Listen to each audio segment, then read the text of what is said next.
साथियों नमस्कार। आज हम बात करते हैं देश में संविदा कर्मचारियों की स्थिति। कोई भी सरकार हो, उन्होंने देश को चलाने के लिए, सरकारी मशीनरी को चलाने के लिए, समाज को चलाने के लिए, सरकार की योजनाओं को जन जन तक पहुंचाने के लिए संविदा कर्मचारियों की नियुक्त कर दी। लेकिन क्या संविदा कर्मचारियों के लिए कोई मानव संसाधन नीति बनी, या संविधान में जो उनको अधिकार दिए गए हैं वो अधिकार उन्हें मिले? आज देश में संविदा कर्मचारियों की स्थिति बेहद भयानक है, दर्दनाक है। काम तो उनसे लिया जाता है बड़े बड़े अधिकारियों का, लेकिन उनको जो पारिश्रमिक दिया जाता है बहुत थोड़ा सा, जिसमें उनके परिवार का ठीक से पालन पोषण नहीं हो पाता है। बच्चों को पढ़ाने की बात तो दूर, उनके लिए अगर घर की अच्छी सी खाने पीने की सुविधाएं की जाएं वो भी नहीं हो पाती। और आज हर विभाग में संविदा कर्मचारियों को सरकार ठूस के रही है। ये और पुराने संविदा कर्मचारियों की स्थिति बेहतर नहीं कर पाई है, लेकिन नई भर्तियां भी शुरू कर रही है ताकि देश में एक ऐसा वर्ग तैयार हो, समाज में एक ऐसा वर्ग तैयार हो जो रोज़गार पा करके भी बेरोज़गार हो। लेकिन ऐसा नहीं होना चाहिए। सरकार के पास जितनी तथा हो उतने ही लोगों को अपने पास काम के लिए बुलाए।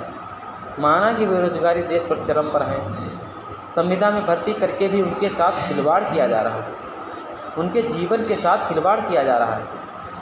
वो ना तो सरकार की नीतियों से आगे बढ़ सकते हैं और ना ही पीछे हट सकते हैं।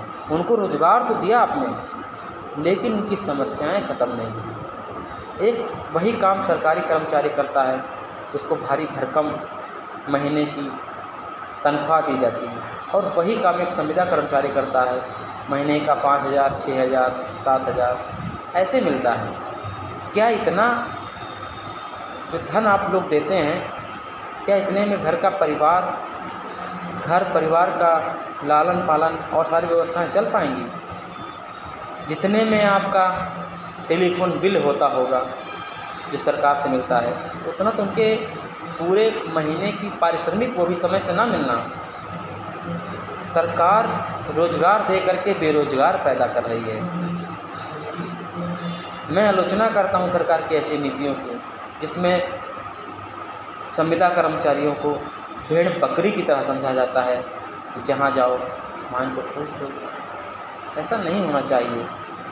एक परिवार को एक जीवन जीने की, जो एक सम्मानपूर्वक जीवन जीने का अधिकार होता है, वो तो मिलना चाहिए।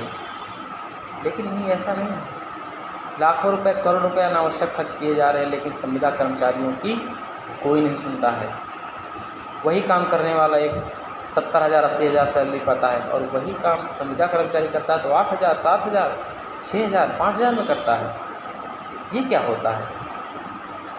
इसका मतलब सरकार की नज़रों में तो संविदा कर्मचारी आम जनता भेड़ बकरियों की तरह है, इनका कोई वैल्यू नहीं है, सिर्फ और ये सिर्फ गिनती करने लायक है। सरकार से मेरा निवेदन है कि सरकार ऐसे संवेदनहीनता से बाहर निकल करके लोगों की समस्याओं को सुनते हुए एक सम्मानपूर्वक जीने का अधिकार दे, जिससे उनको जो जीवन जीने की स्वतंत्रता है, संवैधानिक उनको अधिकार मिले हैं, वो जीवन तो जी सके। आने वाली जो पीढ़ी हो वो बेरोज़गार न पैदा हो, अशिक्षित न पैदा हो। अगर मेरी इन बातें आपको बुरा लगती हों, किसी को गलत लगती हों, तो कृपया करके क्षमा करिएगा। लेकिन एक बार ज़रूर विचार करिएगा, क्या देश में संविदा कर्मचारियों के साथ न्याय हो रहा है?